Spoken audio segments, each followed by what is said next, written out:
So let us discuss a very important topic, critical topic today on what impact it is going to have. The next recession is going to have on people who are pursuing their masters or higher education in US, Canada, Australia. So is there any risk factor associated with that? So I think no one is discussing this thing, so I thought I should basically. I found like in the previous time, the 2008 global financial crisis, as the crisis unfolded, there were many job losses in the Bay Area, San Francisco Bay Area. When these kind of crisis happens, associative functions, people they are the first to be fired. So like now, if you are IT systems guy working and IT systems kind of work, then there is definitely IT is a associative, is a supportive function kind of. It's a supportive only to one industry, to technology industry, technology, what products they are doing. So you stand at risk. And we know that also we had like job losses in India also. Back in India we had layoffs from major companies except very few. The exception was Accenture was an exception. But apart from that, all the other companies, they did layoffs because people won't need, right? They decreased their bench strength. So IT kind of suffers. Now MIS is a hot favorite now. So you have classes the risk. So is it going to impact you? From the previous data, there was some job losses were there, and people couldn't find job during that time, and also from other from even from top colleges, the graduates, the MBA graduates I'm telling about from India who were pursuing their MBA from top colleges, even they had difficulty finding job. Okay, so even they had difficulty finding job during that time, 2008, and the market recovery takes 2-3 years. So you have to really think about if you are going to wait 2-3 years, whether it is possible to wait 2-3 years as per the visa regulations. So I just wanted to convey these things. So you have to see it, and the first thing is that when is this next financial crisis going to happen? Many analysts were predicting it to be happening in late 2018, but now even 2019 is in risk. Now they are saying like 2020, these are the vulnerable periods where we can have the recession triggered. It is not just the expert opinions, actually there are a lot of indicators that are showing that the economy is slowing down. It is proceeding towards a halt. Now these kind of cycles, the thing is that they happen at regular on an average regular intervals. So 8 years, it is some 8 to 10 years cycle. These are related to the bigger debt cycles, and all the economics is there.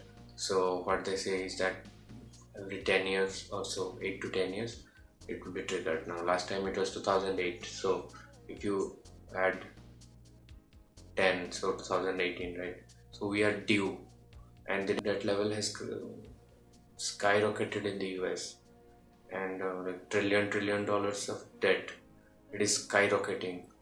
And student debt, there is credit card debt, there is other debts.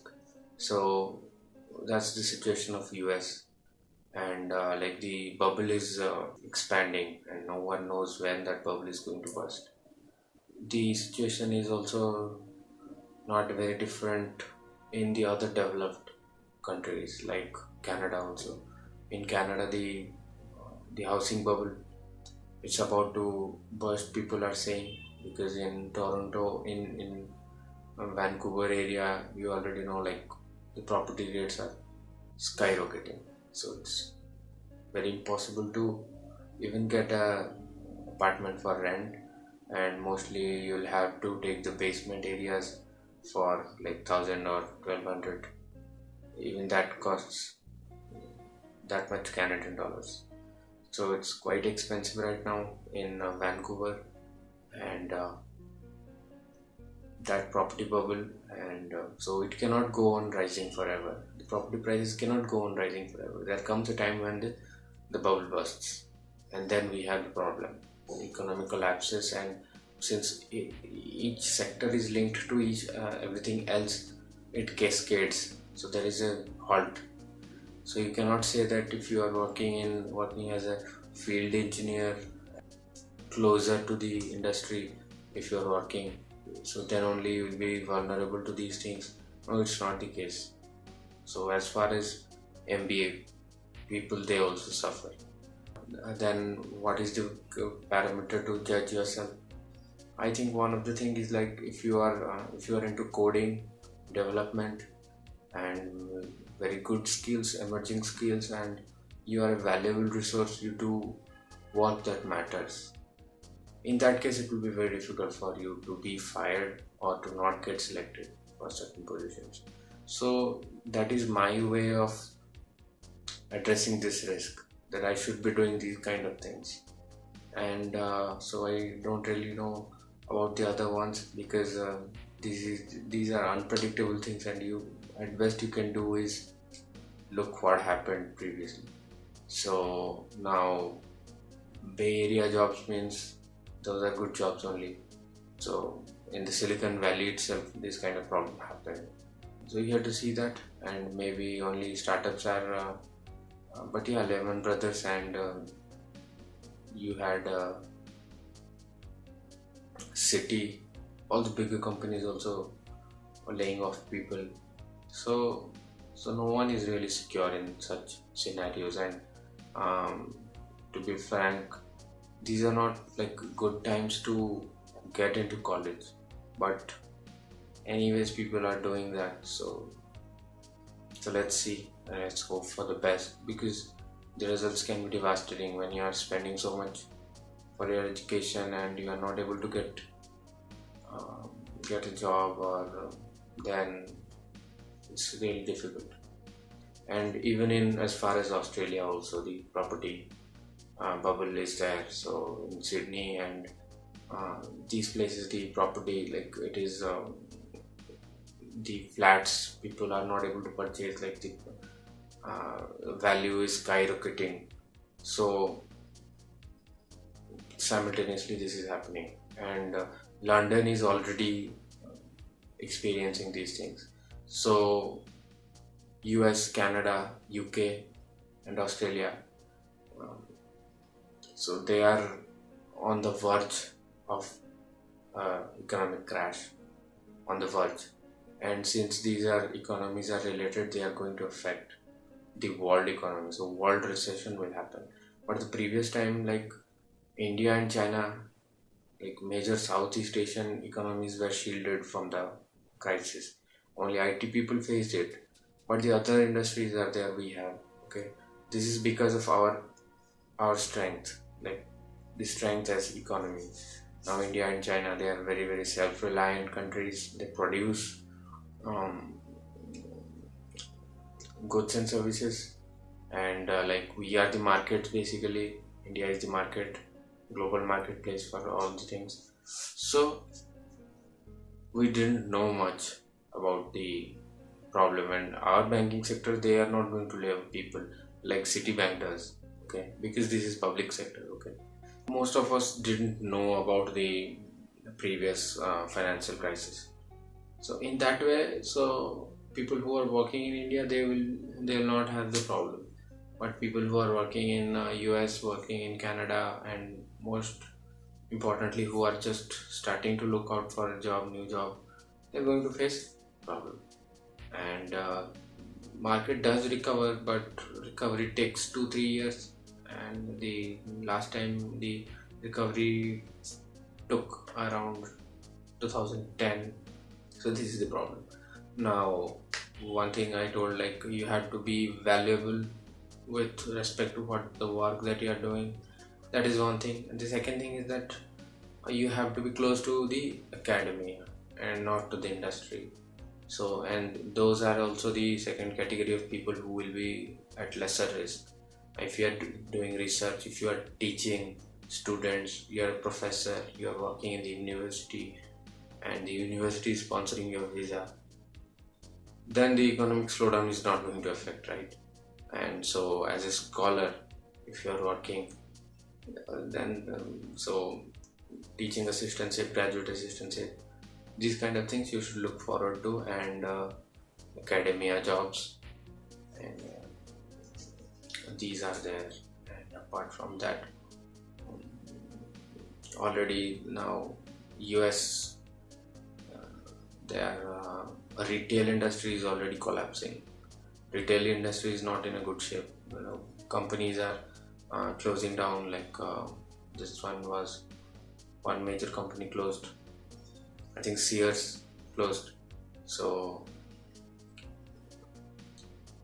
sales, and they are laying off people, and this problem is there, and debt crisis is going on, and house prices are increasing, skyrocketing. This problem is there, and some indicators are there now. In this is happening in 2019. I'm seeing the Baltic Dry Index is showing that the global trade and commerce is slowing down. The Baltic Dry Index is your how much shipping is going on in the major routes. So it shows that index shows that how much trade and commerce is going on internationally. Now the Baltic Dry Index, the last time it was showing when the global financial economic crisis was happening, it indicated before the crisis. Now the index is also reaching similar levels around this time, and that is one indicator. And the second indicator is recently FedEx announced that the international trade and commerce, they are experiencing fall in revenues. So FedEx is facilitating international trade and commerce, so it is an indicator that whether the economy is working fine or not. And this is one alarming indicator again. But there are certain other points which are neutralizing these effects, because actually the previous economic collapse that happened, most people were not prepared for that. And even big organization, Lehman Brothers and others, they were not able to foresee that.